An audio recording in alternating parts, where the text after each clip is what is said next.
ceritanya ini dia mulai aneh. Nah, kamu enggak pernah nanya sama dirimu, jangan-jangan saya? Itu satu. Ya, lu bayangin nggak? Gue kerja Mama Mia, ini gue baru pertama kali gue bongkar di tempat lu nih. Karena ya gue ngomong sama lu orang yang pas dan tahu manusianya, ya kan? Nih, gue cerita lagi. Ya, itu orang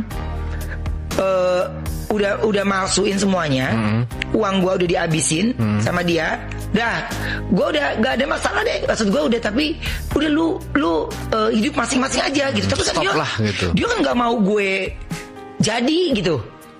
Dia hantem semua tuh. Jahat sih. Nah, dia mau hantem gue nggak kena. Gila nggak? Hah? Karena gue cuman berpikir gini doang. Gue masih punya hati untuk maafin lu sebenarnya. Iya. Iya. Kenapa lu terus hajar gue? Terus lu pikir gue diam tuh gue takut? Gue gak takut sama sekali.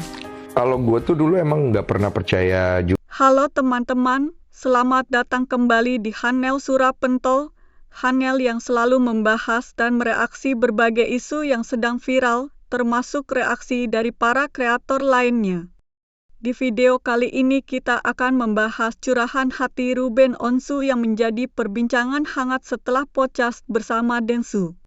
Banyak pernyataan yang mengejutkan mulai dari dugaan ancaman, pembahasan mengenai pesugihan, hingga berbagai spekulasi yang ramai dibahas netizen dan para konten kreator. Bahkan perkembangan terbaru membuat pembahasannya semakin meluas dan memancing pro kontra di media sosial. Benarkah semua yang beredar itu memiliki dasar yang kuat? Atau justru ada banyak hal yang masih perlu disikapi dengan bijak?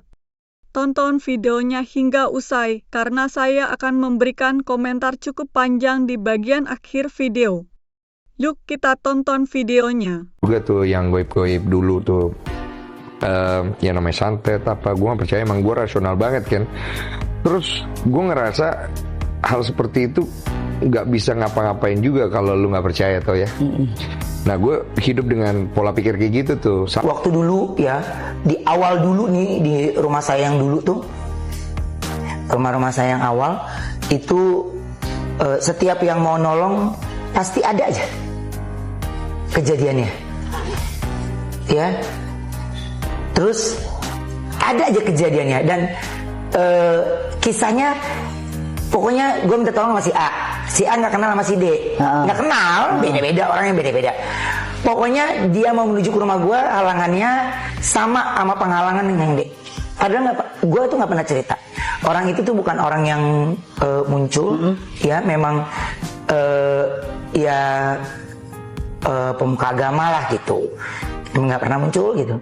Kok bisa sama gitu? Iya, kejadiannya. Jadi, aku maaf nih, Ben, Om nggak bisa kesana karena ini. Kayak diem, gini, nggak bisa kesana. Anak Om tiba-tiba waktu menuju ke sana, anak Om kecelakaan, ditabrak. Oh bisa ditabrak? Iya, dia meleng karena perasaan dia ada yang nyebrang, pakai baju ini. Aduh ini lagi. Jadi menurut saya, mau menuju ke tempat saya itu pasti ada aja gangguannya. Dan itu sama begitu terus. Jadi saya takut karena saya jadi orang jadi kena ikutan. Makanya seandainya semuanya saya bisa cerita dengan gamblang, dengan tanpa ada rem sedikit pun ya, buat saya pasti akan ada yang tersakiti ya. Siapa yang tersakiti ya? Mungkin dia yang niatin jahat. Tapi saya aja buat orang yang ngejahatin saya pakai pikiran gitu untuk ngejahatin balik. Iya, ngejahatin balik itu saya pakai, untuk minimal nggak gue lakukan seperti yang lu lakukan, tapi minimal gue berani menyebutkan gitu, berdasarkan video yang gue punya gitu. Bener, karena ada CCTV-nya juga. Iya. Tahu dapet ya berita. Jadi megang sebenarnya tahu siapa-siapanya, cuma nggak mau ngebalikin ke sana. Iya, nggak buat saya tuh nanti ujungnya di mana sih gitu. Emang kalau lu menang lu dapet apa gitu. Karena mereka ngelihat Koko semakin dihajar terus suksesnya malah makin tinggi, mereka semua udah goyang. Iya, walaupun hantaman tetap ada, tapi setidaknya dia ada dong ngedonnya, goyangnya. Masalah RO sama sama sama mantan istrinya ya kan. RO sama SW. Mungkin masyarakat baru tahu sifat aslinya ya setelah ngeliat video dia viral sekarang gitu kan. Kalau selama ini kan pada nggak tahu kan sifat aslinya kayak gimana, makanya dia itu dikeluarin dari personil dia cibi-cibi kemarin kan. Iya. Ya karena attitude-nya juga kurang bagus bang kayak gitu. Aku juga pernah ketemu di RCTI ini pas dia lagi nyanyi. Ya orangnya emang benar sih attitude-nya jelek, kayak bukan orang entertain gitu. Kalau nggak sama RE ya nggak mungkin terkenal sampai sekarang gitu kan. Bayangin aja suara jelek, acting nggak bisa. Kalau bukan gimana kan ada di piting dia nyanyi males banget itu. Kalian udah pada nonton podcastnya Ruben sama Nanda Persada belum? Jadi saran aku kalau kalian belum nonton, silahkan tonton dulu podcastnya sampai selesai, terus simak video aku yang ini. Jadi jauh sebelum podcast Nanda Persada sama Ruben yang baru-baru ini muncul atau diupload itu, kayaknya setahun yang lalu Ruben itu udah pernah banget dia podcast bareng Nanda Persada, dan di sana mengatakan dia dari awal pertemuannya dengan Neng Endah, dari pertama dia keluar dari Cherry Bell gitu ya kan, terus sampai si RO ini, si Ruben, dia meminta kakak Nanda Persada ini untuk memanajeri si Wendah ya kan. Dan seorang Nanda Persada sudah membenarkan bahwa itu adalah betul bahwa si Wendah itu dulu memang dititipkan oleh Ruben ke Kak Nanda untuk dimanajeri gitu, untuk masuk ke manajemennya gitu. Nah, untuk podcast dia yang baru, Ruben dan Nanda Persada ini, ternyata Ruben menguak fakta yang baru. Pernah katanya pernyataan si Sarwendah yang mengatakan dia cong itu tidak membuat dia kaget. Ternyata itu adalah bukan yang pertama kali. Bahkan dalam waktu pernikahan pun dia juga sering mengatakan hal itu. Dan ada satu pernyataan Ruben yang menurut aku ambigu, bertanya-tanya. Mungkin kalian juga kalau tahu akan bertanya-tanya juga. Pernyataannya kayak gini. Ada satu hal rahasia yang kalau ini saya ungkapkan ke publik, mungkin seluruh perempuan Indonesia akan marah pada dia. Kira-kira menurut kalian apa? Suatu apa yang dilakukan oleh SW atau Sarwendah atau Neng Endah ini? Karena beredar juga berita sebelumnya masih dalam status perkawinan, si Sarwendah ini ada hubungan dengan kameramen. Entah itu benar atau enggak, atau mungkin ini yang dimaksud sama Ruben, kita juga masih bertanya-tanya. Atau mungkin malah ada hubungan dengan adiknya. Karena seperti yang kita tahu ya kan, ada beberapa cuplikan video yang mereka itu kelihatan makan sepiring berdua lah, nge-live-nya deket-deketan lah, ya kan. Bukannya sok julid, tapi kita kan jadinya mengait-ngaitkan gitu ya. Karena secara gitu, kenapa si Jordi ini, adiknya ini, si adik yang nggak tahu diri ini, dia sampai kayak mati-matian bela orang lain, ya kan? Apalagi nggak ada hubungan apa-apa, ya kan? Malah dia memilih berseteru dengan kakak kandungnya. Kalau ular itu udah 3 kali. Bangku ini adalah bangku spot gue duduk. Oke. Mau pagi sebelum gue berangkat atau gue pulang malam sebelum gue naik ke atas, gue duduk dulu di sini. Gue punya waktu untuk duduk di sini. Iya. Dan ular itu di bangku ini. Di atas ini apa? Di atas ini. Oh, di situ. Dan Talia di sini. Bun, ular, bun. Anak kecil ngeliat hewan seneng dong. Iya. Talia kan nggak takut ya. Itu ular apa? Ular hitam.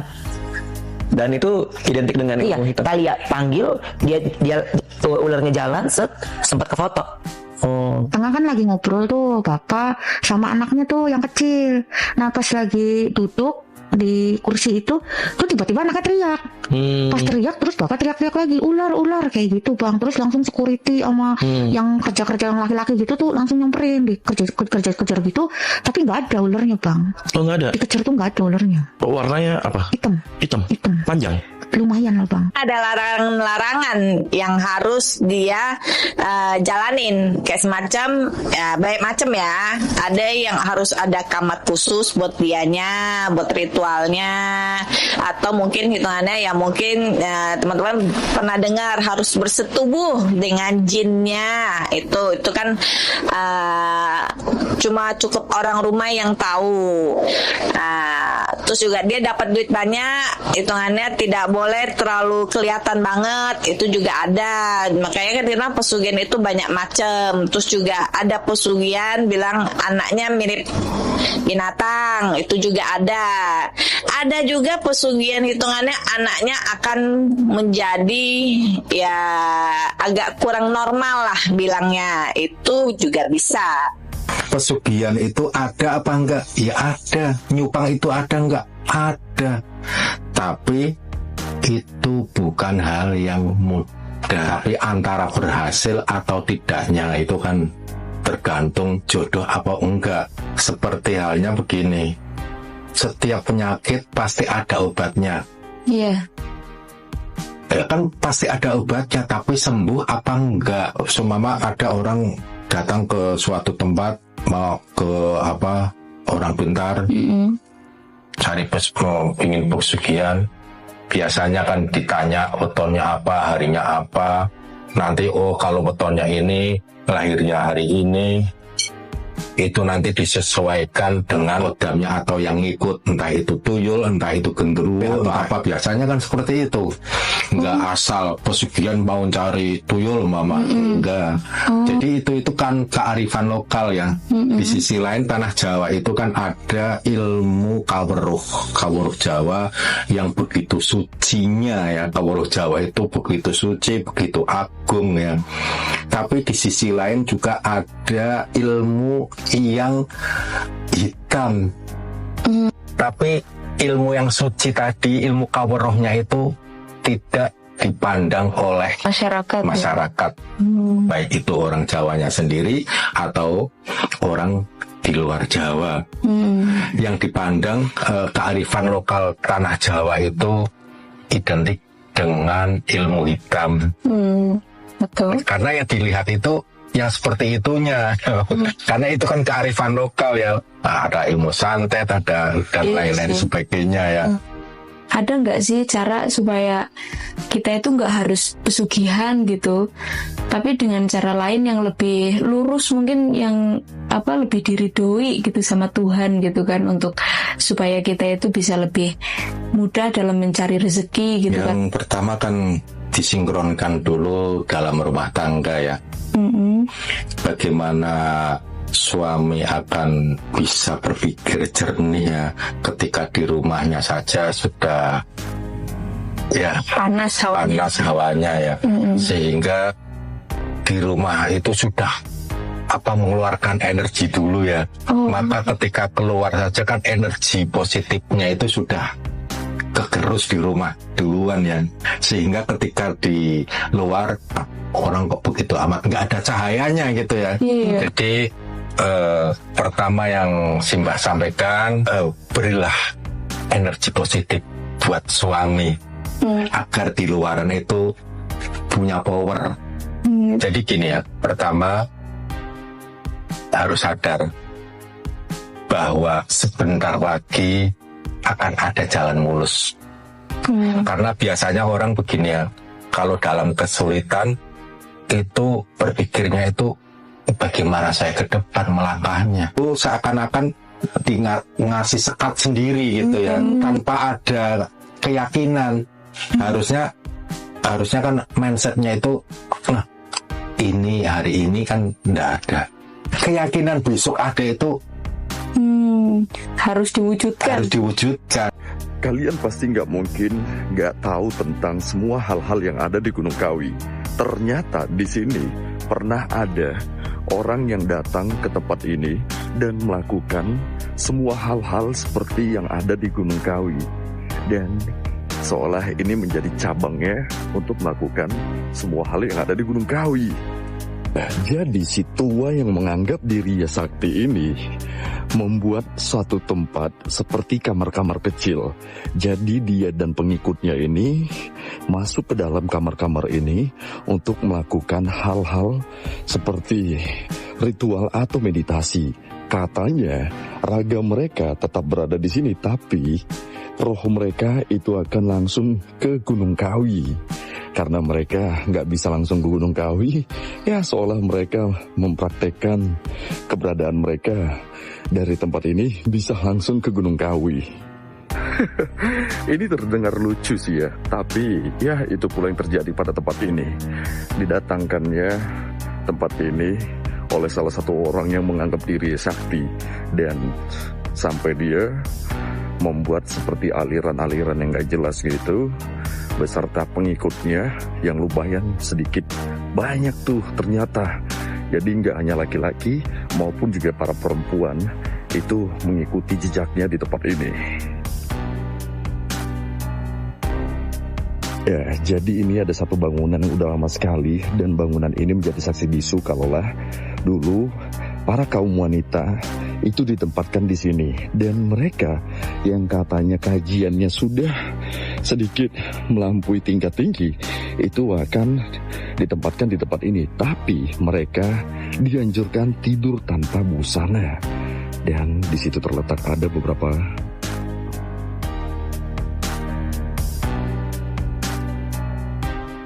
pesugihan Gunung Kawi. Melihat ke belakang dari tempat ini, memang dulunya ternyata tempat ini pernah didatangi oleh salah satu orang yang menganggap dirinya sakti. Ternyata maksud dari kedatangan orang ini melakukan hal yang serupa yang dilakukan di Gunung Kawi. Dia merekrut atau memanggil orang-orang untuk mengikuti jejaknya, dari mulai laki-laki sampai juga perempuan.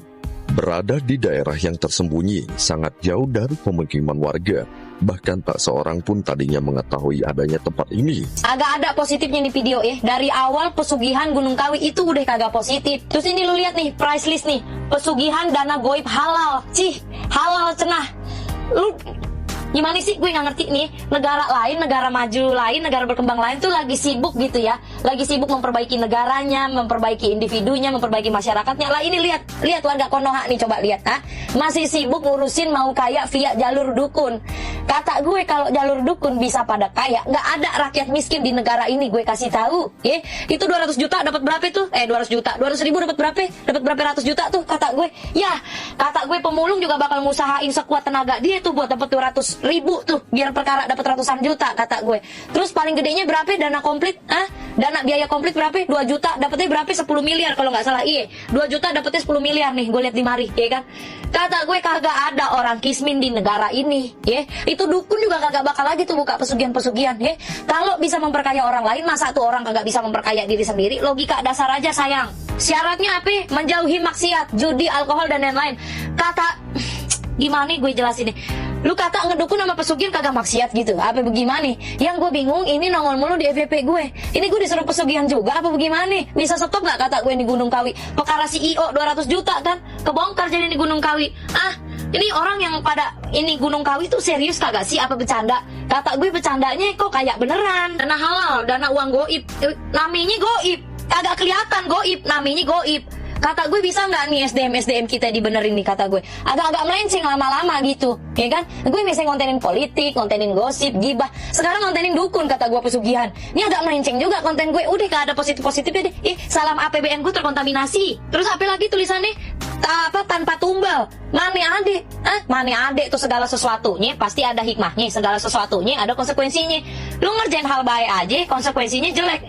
Apa hilang suara gue nih ya? Gimana lu ngelakuin pesugihan? Menurut ngana kagak ada konsekuensinya? Enggak mungkin. Makanya lu punya ini dipakai yang benar.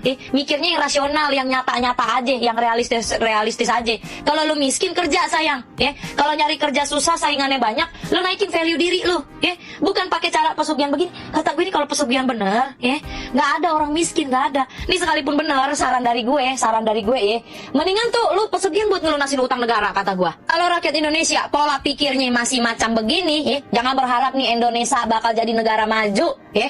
Kata gue bukan salah pemerintahnya, bukan salah siapa pimpinannya, ya. Ganti rakyatnya, masyarakatnya diganti ini. Kalau begini ceritanya, nih, aku jadi konten beginian. Di sini yang kayak aku ngalamin kejadian aneh setelah nonton podcast yang lagi viral soal pesugihan. Soalnya aku juga nggak sengaja ngelihat podcast ini pas aku beberapa hari yang lalu berangkat ke kantor sama suami aku. Di mobil kan aku main handphone, lewatlah di FYP aku cuplikan dari podcast ini. Nah karena penasaran, akhirnya aku ke YouTube, terus aku bukalah dan nontonlah podcast ini dari awal sampai akhir soal si mantan asisten artis yang menceritakan kegiatan pesugihan yang dilakukan mantan majikannya. Di sini aku nggak mau bahas artisnya, yang aku mau bahas adalah efek yang aku rasain setelah aku nonton podcast itu secara full. Habis nonton si podcast itu kan aku ke kantor, dari pagi sampai malam tuh biasa aja, normal, nggak ada yang aneh. Sampailah malam aku mau tidur sama anak aku karena suami aku masih di kantor, jadi aku cuma berdua sama anak aku, umurnya hampir 4 tahun. Nah kalau setiap tidur kan kita matiin lampu ya gitu. Nah udah mati lampu, udah benar-benar siap tidur, tapi anak aku ini belum mau tidur. Nah malam itu posisinya di atas dipan kasur aku, kelihatan di pantulan dari cermin. Jadi di atas dipan ini tuh ada lampu tidur bentuknya astronot kayak gini. Ini tuh tipe lampu yang di sini ada tombol on off-nya, tapi dia nggak akan nyala kalau nggak ditepok. Ini posisinya udah on-nya, dan ini tuh baterainya udah mau habis. Jadi ditepok pun dia tuh kayak susah banget gitu loh, tapi bisa masih nyala, cuma susah, dia harus ditepok dulu biar nyala harusnya. Nah tiba-tiba jam itu udah nunjukin jam 11 lewat gitu, hampir tengah malam. Si anak aku yang belum tidur ini tapi udah kriip-kriip gitu matanya, tiba-tiba bilang gini sambil nunjuk ke arah lampu ini. Dia tiba-tiba bilang, astronotnya nyala ya, katanya kayak gitu. Terus aku lihat beneran dia nyala. Ini emang warnanya bisa ganti-ganti kan. Nah dia nyala, warnanya ganti-ganti, merah, hijau, oranye gitu kan. Terus aku ngeliatin aja, soalnya dari aku masuk kamar sampai di titik anak aku bilang astronotnya nyala, ini tuh nggak nyala, ini tuh mati posisinya. Dan untuk hidupin ini dia kan harus ditepok. Ini aja posisi on, ditepok dia nggak nyala karena yang baterainya udah lama banget nih. Dia nyala gitu kan, aku liatin dalam hati, kok bisa tiba-tiba dia nyala, dari tadi dia mati. Tapi aku nggak langsung bergerak matiin, aku tetep kayak lanjut nidurin anak aku sampai akhirnya dia tertidur.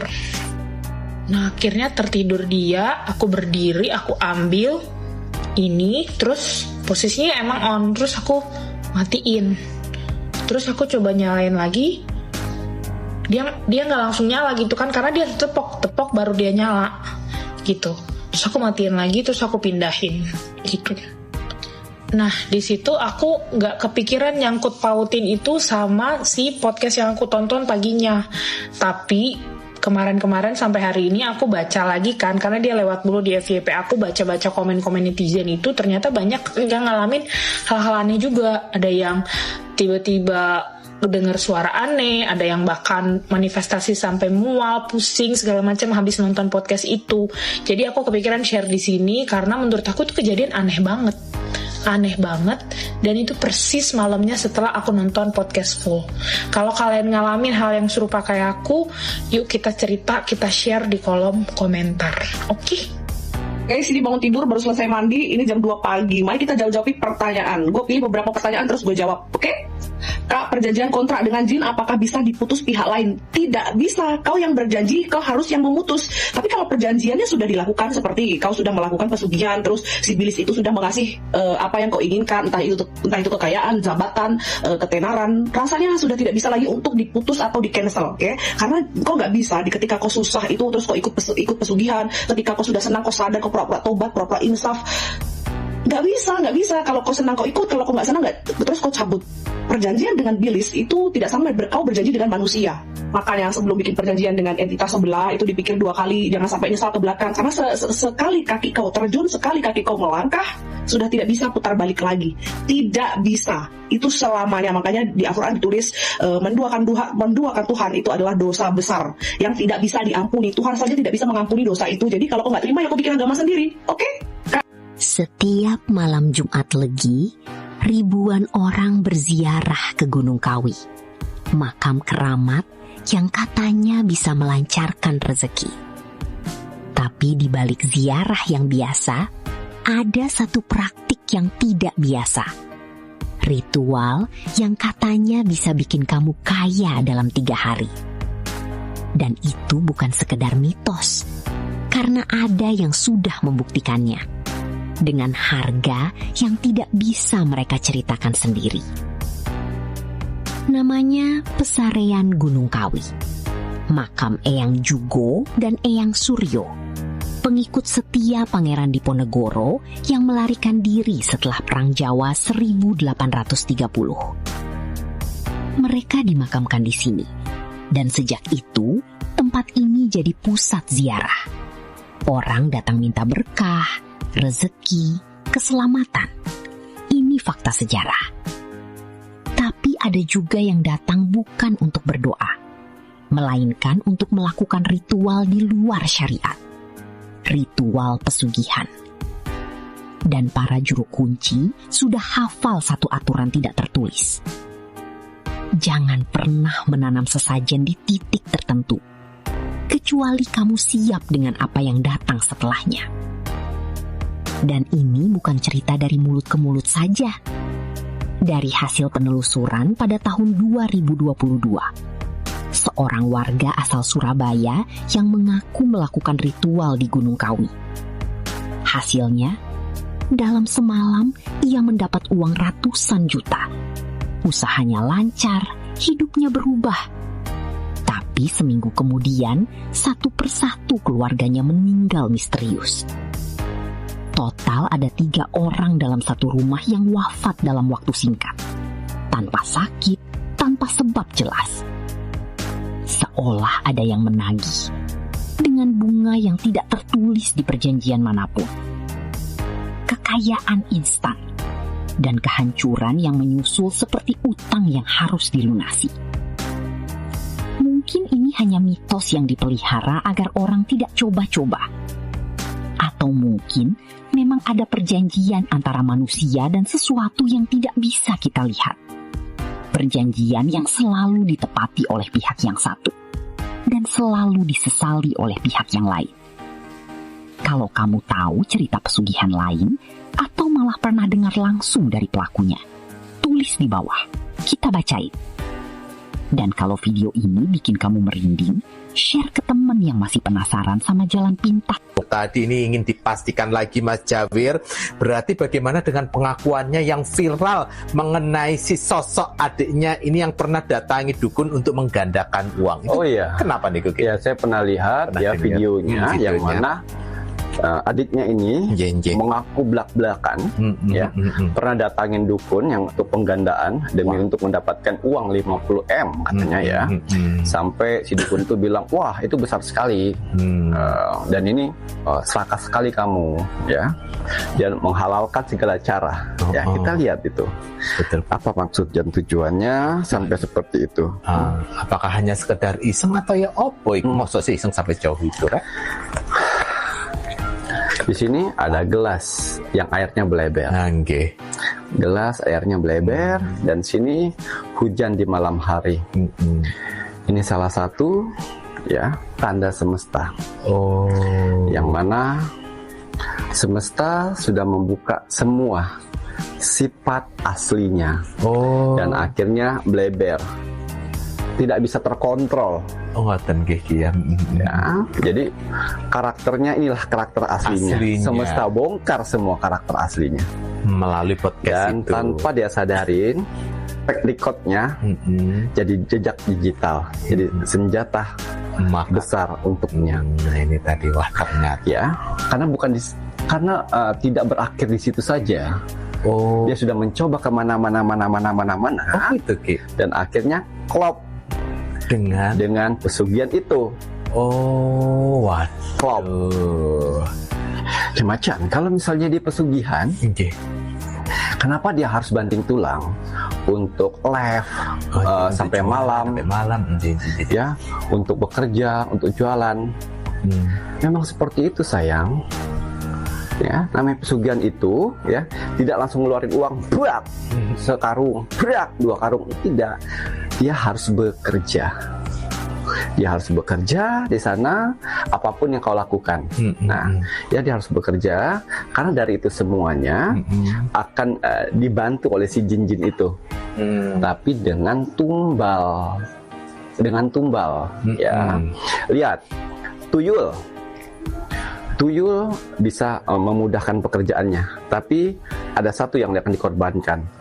Istri yang menetein tuyul itu, menghisap darah istrinya. Babi ngepet tetap bekerja. Dengan apa? Yaitu tadi dia keliling-keliling kampung. Kalau dengan pesugihan ini kamu tetap bekerja, nanti kamu bayar saya dengan tumbal. Nanti banyak orang yang akan beli. Nah, itulah maksudnya. Jadi tidak ada yang namanya pesugihan kalian engkang-engkang kaki terus duit datang. Tidak. Ya, si jin, iblis, dajjal di luar sana, ya, mereka tidak mau rugi. Betul. Ya, karena sifat manusia suka ingkar janji. Dengan ada tumbal aja masih ingkar janji ya, Rek ya. Jadi lost control dengan track record yang kemarin, jadi jejak digital ya. Inilah sifat aslinya. Waduh. Sifat asli. Ya, sifat asli. Waduh, ini sifat asli yang semesta. Para pengunjung, para pelaku pesugihan di sana. Atau jangan-jangan ada foto mbaknya di situ. Sampai mbaknya sewot, sampai mbaknya ngamuk-ngamuk marah dan dikontenin. Kenapa pesulap merah itu membongkar buku tamunya? Jangan-jangan ada nama mbaknya di situ. Sampai mbaknya marah-marah seperti ini. Kan jadi tanda tanya besar bagi kita, kenapa mbaknya yang jadi sewot. Banyak loh netizen di Indonesia ini berterima kasih kepada pesulap merah, yang mendukung pesulap merah. Lalu kenapa Anda yang jadi sewot? Jadi jangan nyalain kuncennya salah, lu lebih salah lagi. Jadi lu jangan ngebuang kesalahan ke orang lain, lu namanya loser. Tapi ya sih emang lu loser lah.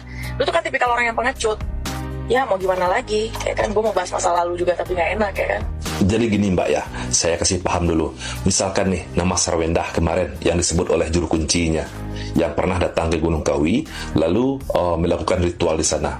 Nah, seandainya kalau Sarwendah itu tidak pernah melakukan pesugihan di Gunung Kawi, ya harusnya Sarwendah ini berterima kasih kepada pesulap merah. Nah, kenapa berterima kasih? Nah, karena dengan kontennya pesulap merah yang jadi viral ini, Sarwendah menjadi tahu bahwa nama dia digunakan oleh juru kunci Gunung Kawi sebagai promosi, teman-teman. Sebagai jual beli. Jual belinya apa? Ya, artis besar sekelas Sarwendah saja datang ke Gunung Kawi untuk melakukan pesugihan. Digunakan oleh juru kuncinya. Bahkan itu pihaknya Bapak Jokowi itu kalau tidak terima dengan kontennya pesulap merah harusnya juga klarifikasi. Harusnya juga berterima kasih kepada pesulap merah.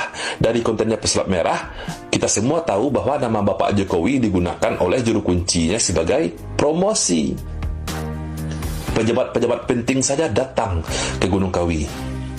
Bahkan sekelas Bapak Jokowi pun juga datang ke Gunung Kawi untuk melakukan pesugihan.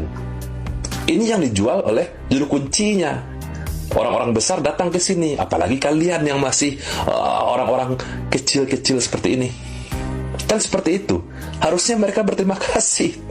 Kuncen mungkin mengira tidak akan dijadikan bahan konten. Nggak mungkin. Kuncen nggak tahu. Kan pesulap merah itu pasti bawa kameramen dong ya. Jadi sudah tahu pasti itu buat konten gitu kan ya. Pokoknya gue mendukung pesulap merah ya. Dengan dikuatnya pesugihan di Gunung Kawi ini oleh pesulap merah ya, kita jadi tahu ya, ternyata banyak pendukung pesugihannya.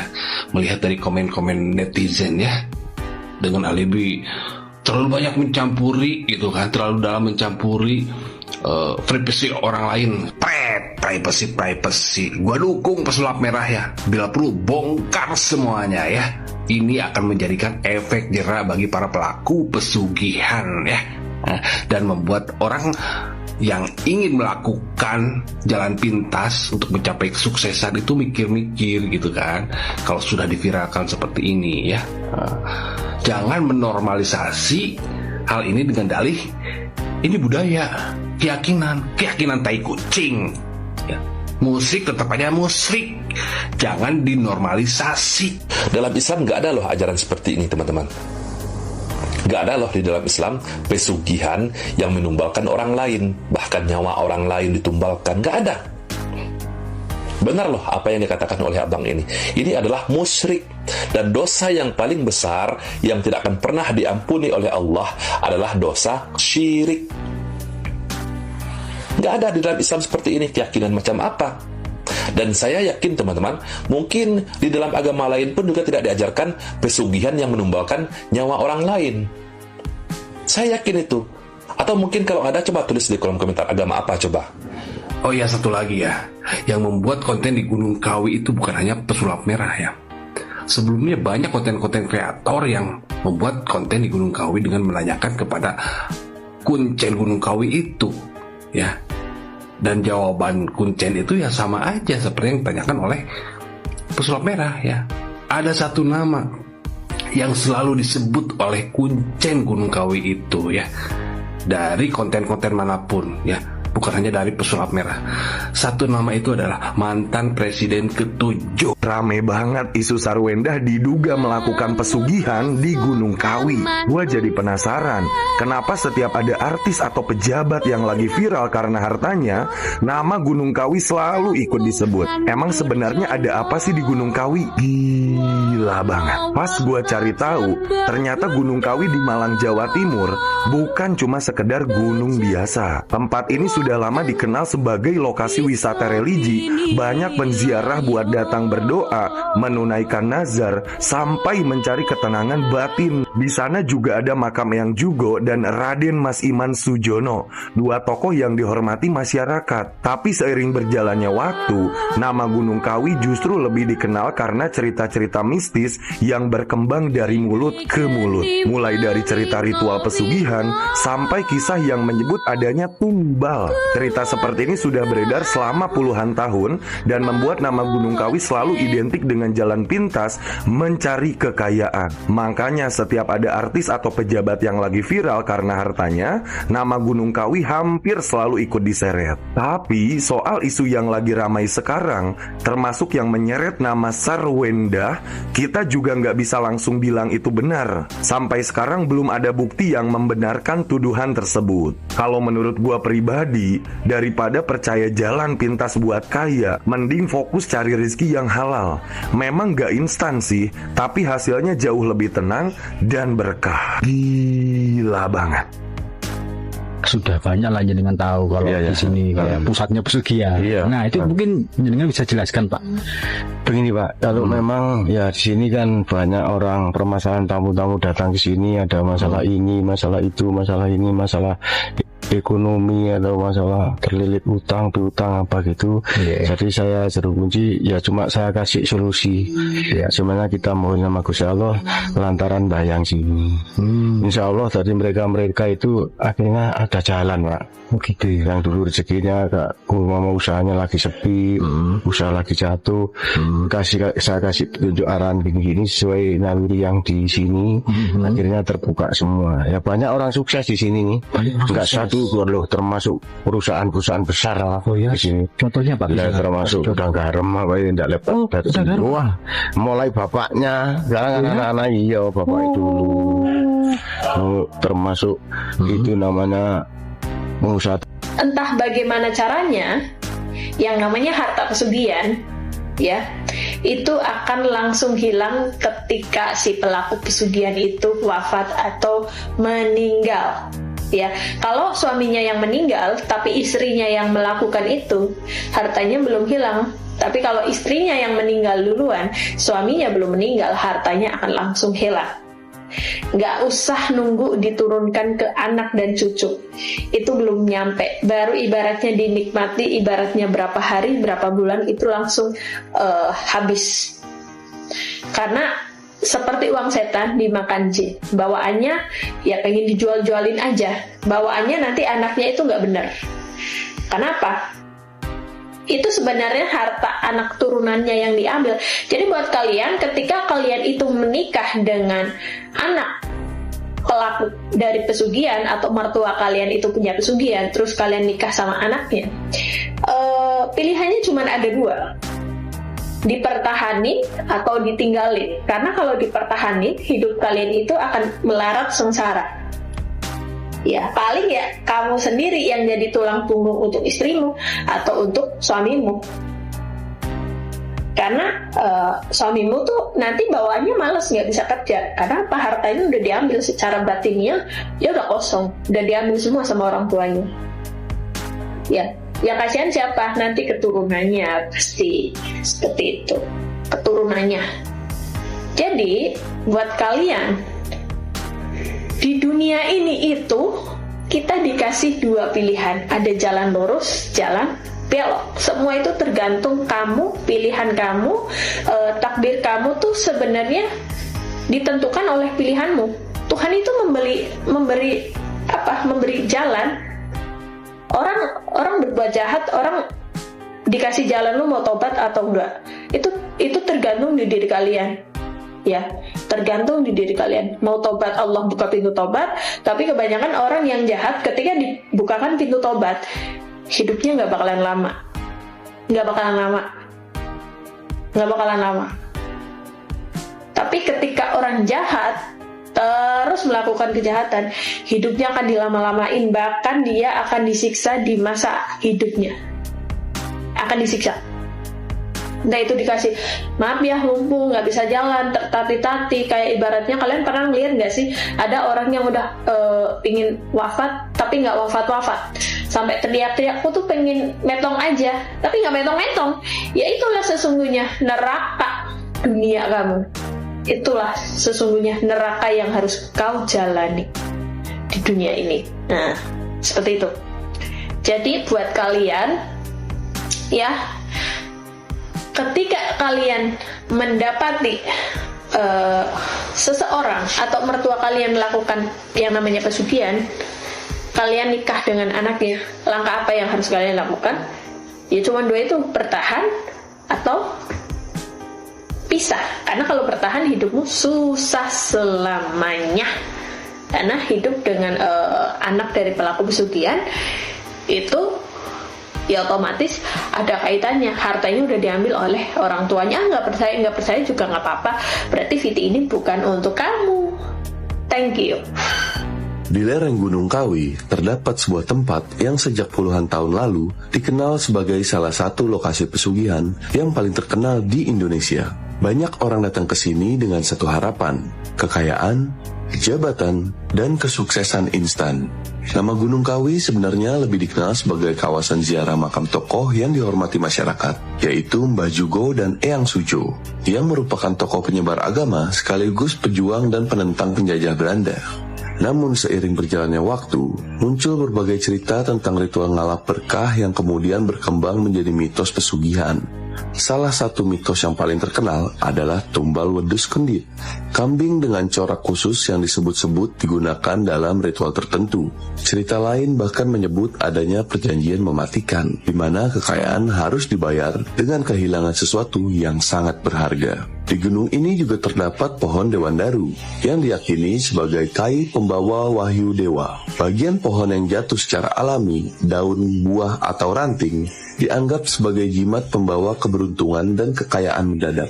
Banyak peziarah yang sengaja duduk dan menunggu berjam-jam di bawah pohon ini untuk menanti bagian pohon yang gugur agar bisa dijadikan jimat. Namun, hingga kini semua itu tetap berada di ranah kepercayaan dan cerita masyarakat. Yang membuat misteri Gunung Kawi semakin menarik adalah banyaknya rumor yang mengaitkan tempat ini dengan para pengusaha, pejabat, hingga artis terkenal. Belakangan, nama beberapa public figure kembali menjadi perbincangan setelah disebut pernah datang ke gunung ini. Sampai hari ini, tidak ada yang benar-benar bisa memastikan mana yang fakta dan mana yang hanya legenda. Tapi satu hal yang pasti, ketika malam Jumat Legi tiba, masih banyak orang yang datang diam-diam dengan harapan pulang membawa keberuntungan, atau mungkin membuat sebuah perjanjian yang tidak pernah mereka ceritakan kepada siapapun. Kalau menurut kalian gimana? Percaya gak dengan pesugihan Gunung Kawi ini? Komen di bawah ya. Kayaknya mantep banget ya ramuan-ramuan dari gunung itu ya kan. Sampai ya kan adik kandung sendiri pun bisa loh membela mantan istri kakaknya. Apa nggak mantep banget itu? dengar beritanya juga, katanya si adik nggak tahu diri ini dulu dia pas di sekolahin sampai kuliah ya, itu yang ngebiayain dia padahal RO loh. Kok lebih membela mantan istri kakak loh ketimbang ngebelain abangnya sendiri. Apa udah pernah icip-icip juga kali ya? Pernah icip kali ya? Hahaha. Dulu sebelum viral koar-koar, sekarang udah viral ya, nggak ada lagi kok muncul-muncul membela Sarwijimu itu. Di sini aku baru percaya guys, kalau ramalan RO yang pernah disiarkan di TV itu betul. Kayaknya benar-benar baru terjadi, terbukti sekarang. Kalau ada 4 orang terdekat RO yang benar-benar nggak suka sama RO, ingin RO jatuh dan hancur. Sekarang aku baru percaya gitu, dan baru terlihat sekarang ya bukti dari omongan sang peramal itu. 4 orang lawan 1 loh guys, bayangkan. Kalau hatinya, pikirannya, imannya nggak kuat si RO itu, dia udah nggak bisa berdiri sampai sekarang. Mungkin dia udah kayak stres gitu menghadapi semua masalah ini. Karena yang nyerang dia itu orang terdekatnya semua loh guys. Orang terdekatnya semua. Orang yang benar-benar yang pernah dia tolong. Mungkin dia benci iri kali ya sama pencapaiannya RO ya. Karena RO dari dulu kan gak pernah redup sampai sekarang. Mungkin mereka itu mau seperti RO mungkin ya. Termasuk adiknya ini mungkin ya. Mau mungkin kayak gitu ya. Tapi mana sekarang suaranya ya kan? Sebelum viral lantang banget suaranya tuh di live. Nyindir-nyindir loh. Abangnya sendiri, abang kandung sendiri pun disindir-sindir kayak gitu di live. Untung ya RO ya, iman, hati, ya mental, pikiranmu kuat. Orang kalau nggak kuat, aku yakin sih belum tentu ya bisa menghadapi semua ini. Mereka ini kayak golongan-golongan orang yang pandai bersandiwara gitu. Baik pas ada maunya doang. Setelah apa yang dia mau udah tercapai, tujuannya udah tercapai, diburuk-burukkannya lah orang yang pernah nolong dia itu. Hati kalian tuh hati syaitan ya.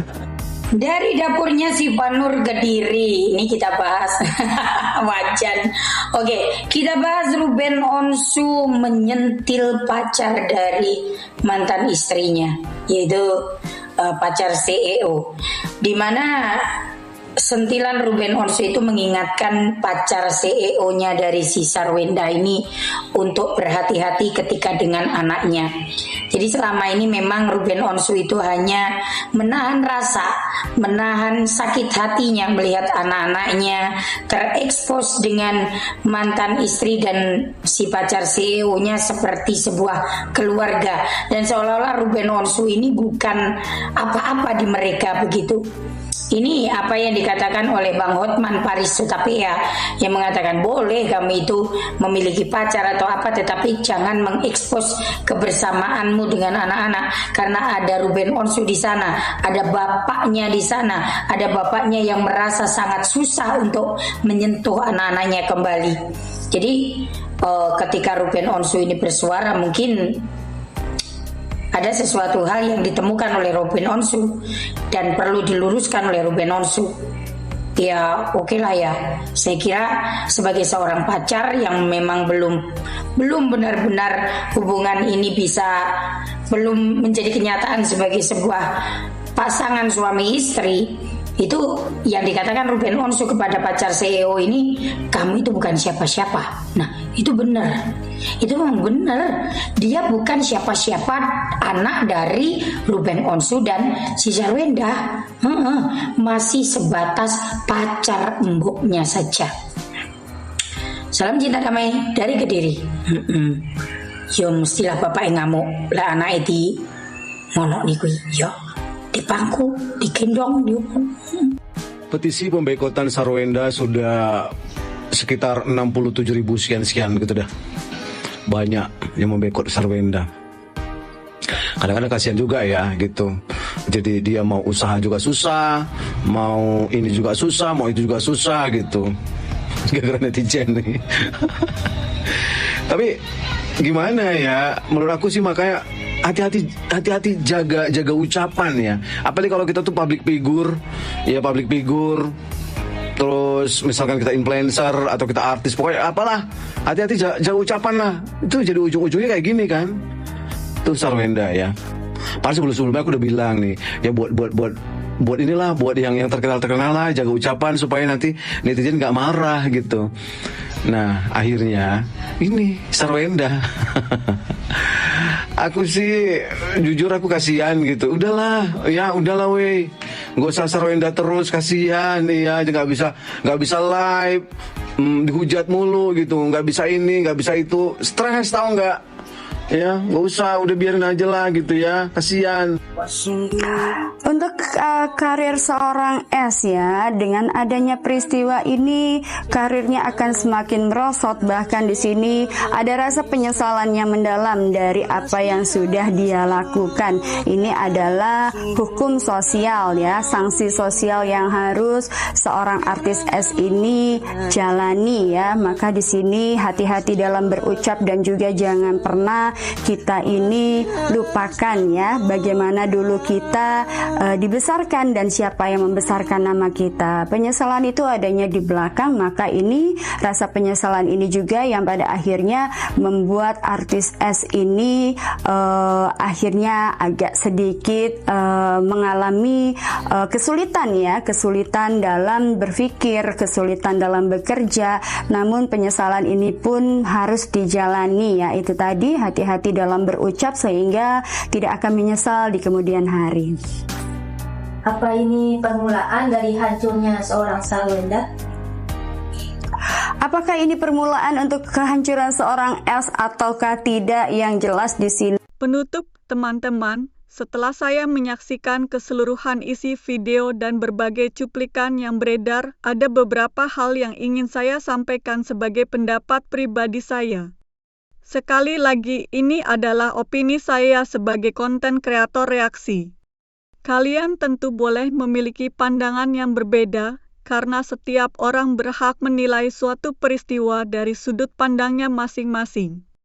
Menurut saya, video seperti ini memang sangat menarik untuk dibahas karena menyentuh banyak aspek sekaligus. Ada persoalan keluarga, ada konflik pribadi, ada cerita tentang pengalaman hidup, ada pembahasan mengenai dunia mistis, sampai muncul berbagai reaksi dari masyarakat di media sosial.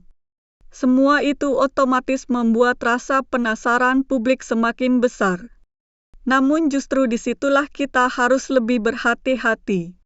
Ketika sebuah cerita sudah menyangkut nama seseorang, apalagi tokoh publik, saya rasa kita tidak boleh langsung menganggap semuanya sebagai fakta hanya karena disampaikan di sebuah podcast atau viral di media sosial.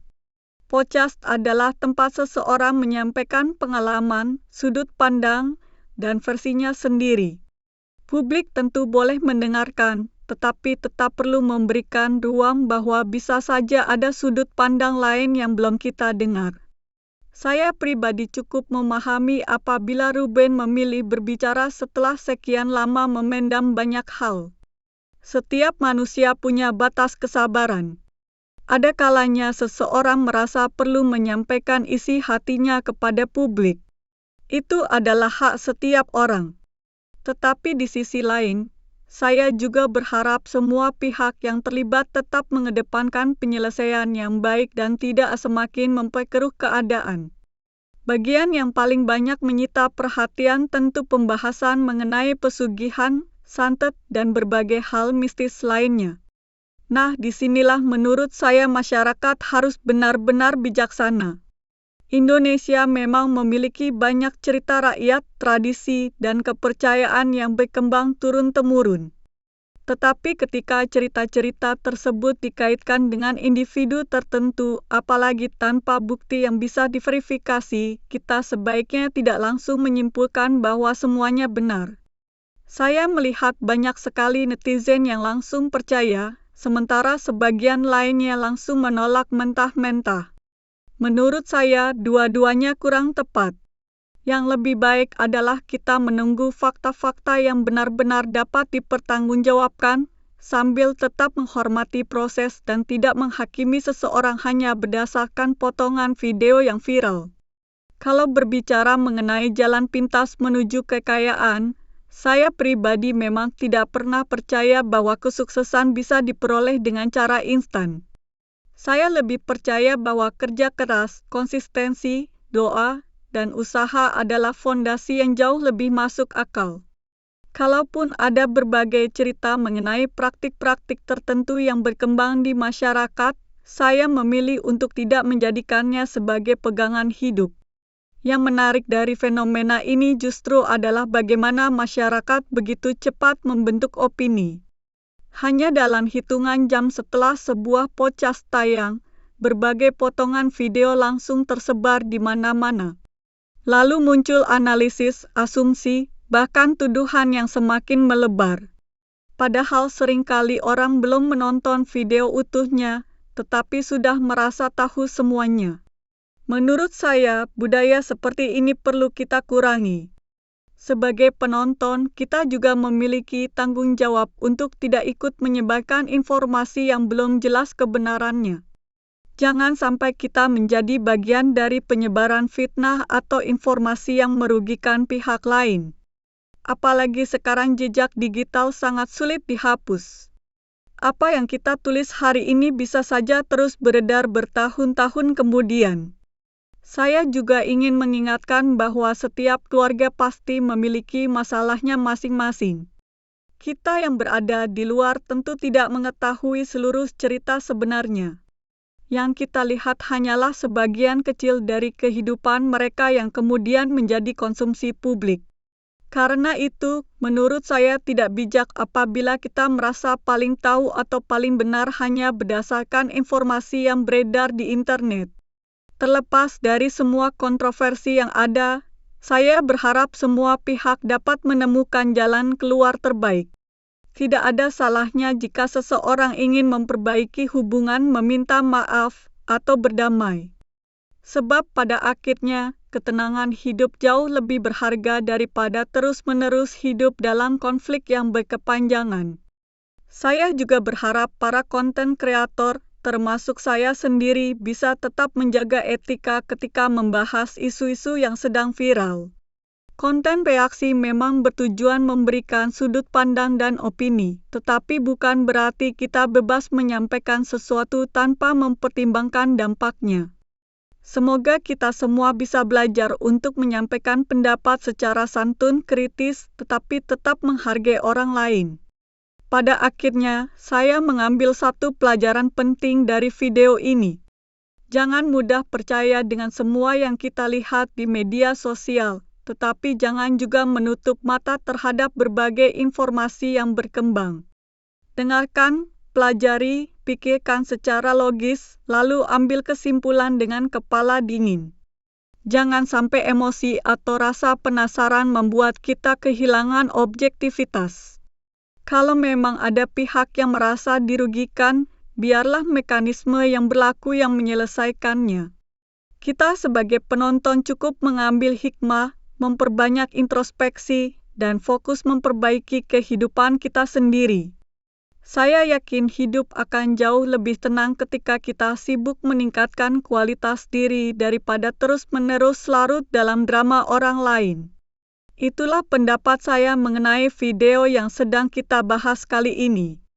Sekali lagi, ini hanyalah opini pribadi saya berdasarkan informasi yang beredar saat ini. Saya tidak bermaksud memihak ataupun menghakimi siapapun.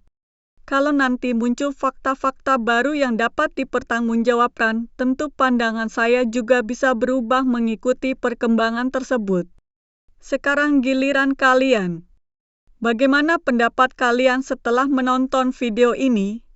Apakah kalian memiliki sudut pandang yang sama atau justru berbeda?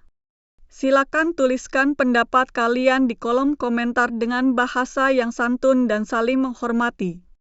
Kalau kalian suka dengan pembahasan seperti ini, jangan lupa tekan tombol like, subscribe, dan aktifkan lonceng notifikasi agar tidak ketinggalan video-video terbaru dari Hanel Surapento.